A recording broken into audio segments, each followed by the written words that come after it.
Hey guys, what's up? MadSeason here, back with another video in my Legion Brawlers Guild Guide. In this video, I'll be covering all of the rank 4 bosses, and that's Burnstachio, Meatball, GG Engineering, and Stitches. If you only need a certain one, check the description because I'll have some timestamps set up for you. And as always, as a point of reference, I'm doing these fights as an eye level 870 balance druid, so if you have anything close to that, it should be a similar experience. And for all of these fights, I do recommend picking up flasks, DPS food, and most importantly, heroism drums. Check the nearby vendor for DPS and healing potions if you need them. And one last thing to note is that all of these fights do have enraged timers, so just keep in mind that you do need a fair amount of damage to be able to beat them. So far, it looks like it's 2 minutes for all of them.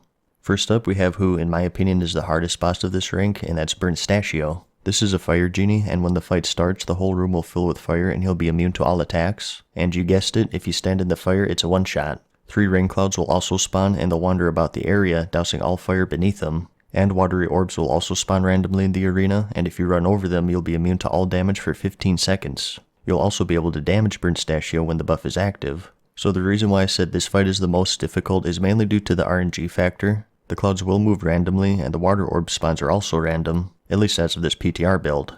So if you have bad luck, you'll just get bad rain cloud paths and orb spawns, and you'll get killed from the 2-minute timer. But putting all of that aside, the key to this fight is awareness. You have to know where exactly the clouds are at all times so you don't get hit by the fire. And you also have to keep an eye out for those water orbs. So be as patient as you can. If you rush it, you'll just make things way harder. Once you do pick up an orb though, obviously pop all DPS cooldowns and burn them down. And while doing that, keep an eye on the duration of your water bubble and make sure you're not in fire when it expires. I usually get into position at the 3-second mark. Once the orb wears off, it does give you a visual cue. It'll launch from your body to a random spot in the arena, so make sure you keep track of it. Zooming out your camera to max does help out a lot with this. And another tip I'll share is that if a water orb is on a fire tile and you're adjacent to it, you can jump to it and you should survive. Like I said though, this is the case with the PTR and it could be something that they change before it hits live servers. So follow the rain clouds, pick up the orbs, burn them down, and then rinse and repeat until he's dead. It should take you 3 cycles max. Anything more than that, you're going to have to up your damage. Next up we have a returning fight, and that's Meatball. Every time you hit this guy, a purple orb spawns near him, and if you run over it, it gives you plus 20% damage, lasting for 20 seconds and stacking infinitely. He has massive health and deals some decent damage, so your goal for this one is to pick up these purple orbs while damaging him before he enrages. Aside from that hard 2-minute enrage timer, he himself enrages at around 1 minute into the fight, so it's a pretty tough race. The method that gave me the most success was to throw on any dots and spam instant cast spells while picking up the orbs, and then stopping at 25 stacks and then burning him down from there, making sure to pick up more orbs between instant casts. So obviously this will depend heavily on what class you are and how much DPS you have. The more damage you have, the lower amount of stacks you'll have to get. Like I mentioned in the beginning of the video, I'm in the 870 range, so if you're close to that, around 25 stacks should be a reasonable number for you. But once you get him to 20% health, the fight is over because he'll explode.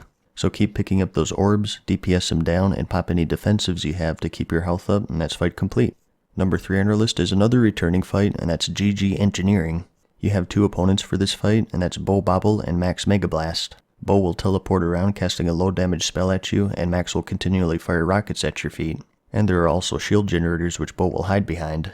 You can DPS these generators down, but the optimal strategy for this fight is to always stick on Bo. Tunnel vision him and make sure you stay on top of him because Max's rockets also hurt him and the shield generator he hides behind. They share health, so you don't need to worry about DPSing both of them. The only tough thing about this fight is dancing around Max's rockets. They deal some pretty high damage. It's not a one-shot, but you only have room for 2 or 3 hits, so you gotta be on your toes. That's all there is to it though. So damage Bo and stay on top of him while dodging Max's rockets, and that's fight number 3 complete.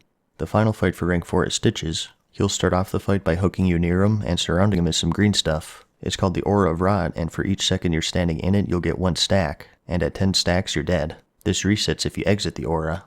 But if you move out of his range, he'll just hook you back in, and each time he does, you get a 2-minute debuff that slows you by 10%.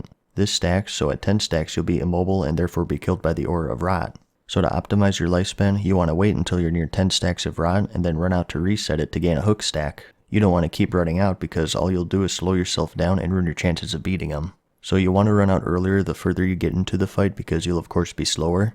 Any movement spells will definitely be vital here, and he's also susceptible to rooting and stun effects, so make sure you use those too. So in summary, DPS him down until you're near 10 stacks of the aura, and then run out to reset your stacks and repeat this over and over, making sure you take him down before you reach 10 hook stacks.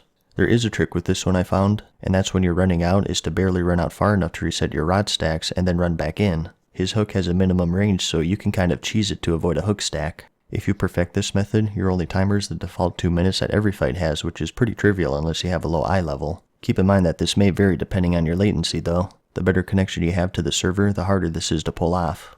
But with that, you should have completed rank 4 of the Brawlers Guild. As always, I wish you luck with these fights, and I'll see you in the rank 5 video. I hope you found this video helpful. Give it a like if you liked it, and if you really liked it, let me know in the comments and subscribe. And as always, thanks for watching, good luck, and peace.